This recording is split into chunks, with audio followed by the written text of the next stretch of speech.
If you needed more of a reason to A kick in the pants, you know? If you need more of a reason to get physical media, we do have a story that's absolutely going to confirm that to you guys.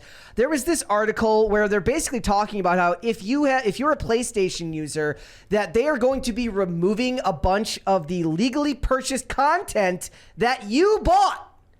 Gone. This has been going on since the iTunes days, right? So what would happen is you would buy something, and what iTunes would have a license to have this product on there. Okay. And then one day you would go on there and you're like, "Ooh, I want to watch my movie." You're telling me this for the first time. Okay. I don't know if you ever had an iTunes before, but you would go on there to watch it and it would say unavailable, or it would just not be there. And you'd be like gaslighting yourself. Did I buy this? I swore I bought this. So you never owned any of these things. It was always something that you were basically just borrowing Look, from. I'm just going to be real with you, though. I know that this is ridiculous and they're literally stealing your money, but there's nothing that's going to make me start a CD collection or a DVD collection. I'm not doing it. I think for a lot of people, I think it's one of the reasons Maybe why in my vinyl- apocalypse shelter, I'll bring some DVDs with me. I think one of the reasons that people enjoy vinyl so much is they turn listening to vinyl and the consumption of the media into ritual. Right? Yeah. So it's something that it's different to sit down and consume the media, and it's a great thing if you can turn it into something that becomes communal. So for a lot of the people that I know, when they have their DVD collections, it's because them and their, him and his wife or him and the kids, they will go and they consume these medias. Also, you lose a lot of things. Like one of the things I love about old movies and television is the bonus features. Mm-hmm. I love the ability to get the bonus features, the featurettes about how it was made. Audio commentary is a big thing for me. I love to watch movies. Like once I've consumed a movie enough times, I more often than not watch the audio commentary version after Actually, that. a lot was lost to the culture when we stopped having DVD menu screens. So every skate video that we made, we created we had the secret menus, right? So that you had to click off to a certain area and find a secret area of the video that had extra bonus features that were not in the traditional bonus features one. Also, this one video that somebody made, the menu screen would run, right? So you got your DVD menu screen, so it runs for a certain length of time and then it resets. Mm-hmm. So his would it would reset a certain amount of times, right? So say it resets 15 times. On the 16th time, it cuts to a video where a guy just screams as loud as he can into the microphone and wakes you up. Because the only reason you're ever leaving it on is if you're falling asleep, right? So it says, in the latest reminder that the concept of digital purchases is at its core anti-consumer, Sony has announced that thanks to a licensing hiccup, PlayStation users who played the system's signature store to acquire various Disney Discovery Channel series properties will soon lose wholesale access to their personally owned content. Announcing this move on December 2nd, legal notice, Sony informed its customers that as of the 31st of December, due to our content licensing arrangement with content providers, you will no longer be able to watch any of your previously purchased Discovery content, and that the content will be removed from your video library. Guess what? You ain't getting a refund.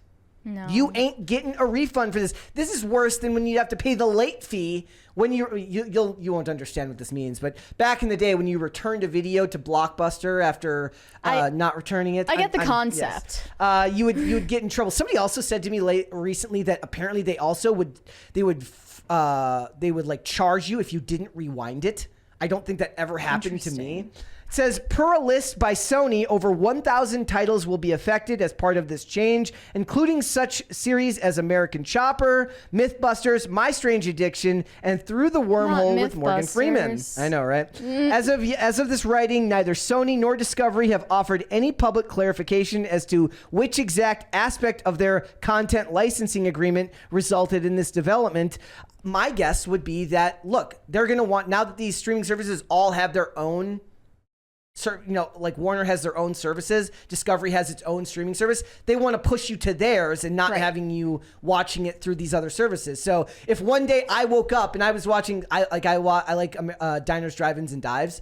Like if I woke up one day and I was getting Diners, Drive-Ins, and Dives on some other service, and I'm like, I just need my Diners, Drive-Ins, and Dives, they're like, no, you can only get it on Max. Like, Yeah. that's not going to happen.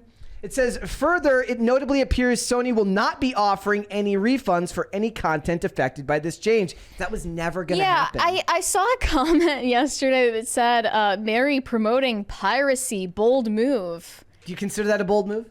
I don't. I think that this is the most self-explanatory thing in the world. I'm trying to be cheeky about it because, you know, it's up to you whether you want to do that. Yeah. But the way that they are treating your money, it's not exactly in the interest of the consumer. So do with that information what you will. Make informed decisions about how you make your purchases. And like for me, what I used to do is, so I was a pirate for many years. I don't anymore. I don't have the time to I would just say at this point, the way things are on these streaming But I don't services, blame the it's people so who do. egregious that there's no ethical problem with doing that. The other thing was like, I have 3 or 4 external hard drives filled with TV shows. We got a Right. $20 one from Cody Boudreau. I'm not gonna read that. Are you, Brett? No, I'm All sorry, right. Corey. Cody. What did I say, Corey? Yeah. Yeah, like Corey, what you should do, buddy, you should ask the PlayStation Store for money back so that you can give your sister half the money. That's what you should do. All right. There you go. I just I don't have a problem with physical media, and one of the things is like right now I'm not I using don't it a lot, either. but I have a large collection of DVDs and stuff like that. But I do also think it's one of those things that maybe it's a bit easier when you're older and you develop a ritual around when you watch your media. Like if you don't have the time to watch stuff on a regular basis, right? Maybe it's more of a thing where it's like, okay, it's a Saturday night. I have time to sit down and really watch a movie that I love. It's why people buy like the steel books of these movies and they buy the remastered editions, because for the people who actually love the art form of filmmaking and they want to see it in the best possible resolution, you know, streaming content isn't necessarily what they want. They want to own the physical copy so that they can be immersed in the most real version of it that they can get. So the cinephiles, the film buffs, they're going to love stuff like that. It's also, it creates its own market where I just saw a thing today where WWE they're suspending their home video department, so none of their pay-per-views are going to be made available on DVD anymore. And a bunch of the people in the comments were saying like, look, I haven't bought a DVD from them in years, but it makes me sad that they've stopped making these because like WWE home video or WWF home video was such a big thing back in the 90s. So a lot of people who kept buying them strictly out of like habit and a sense of completionism where they needed to get all of them, right? So people who have these large DVD collections or these large Blu-ray collections, it's not just about the media, the movie itself, it's about the artwork. It's about the pamphlet on the inside, you know, various things like that. Yeah, It's that's people why bought I CDs. never understood Criterion Collection, but I get that there's a certain audience for it. It's somebody says, what's a DVD? It's why people buy the steel books of these things, because it becomes more than just the movie itself. For me, like I've actually said, I would pay extra for a streaming service that put the audio commentaries of these shows on there. Or even this, if they could get one of these streaming services to get these actors together and record one for every episode of these seasons, I would pay a premium to be able to see audio commentaries for every episode of a show. You and what army is the point. I'm not saying that a bunch of people would do it, but I would pay extra, like, or like you don't even necessarily You and have the rest to, of people that contribute to IMDb trivia sections are going to be Yes. buying that. Well, yeah. Oh man, You and the dozens of other customers. I had some great ones over the weekend. I committed 2 new ones to the trivia section over the weekend, and the worst feeling I've realized, the worst is when you're about to type it up and you realize that somebody's already put in the trivia part that you want to put in there. beat you to it. That shit blows my mind and really makes me sad when you see that. So yeah, it says, from video game giant Capcom declaring war on the practice of modding video games to Crunchyroll and Sony taking previously to watch anime simulcasts behind a newly introduced subscription tier. They're just finding all the ways they can to siphon as much money out of you as possible. It's very sad. Thanks for watching. Listen to full episodes of Pop Culture Crisis on Spotify. Keep up with us on social media and make sure you subscribe and ring that bell so you never miss the show. Bye, guys.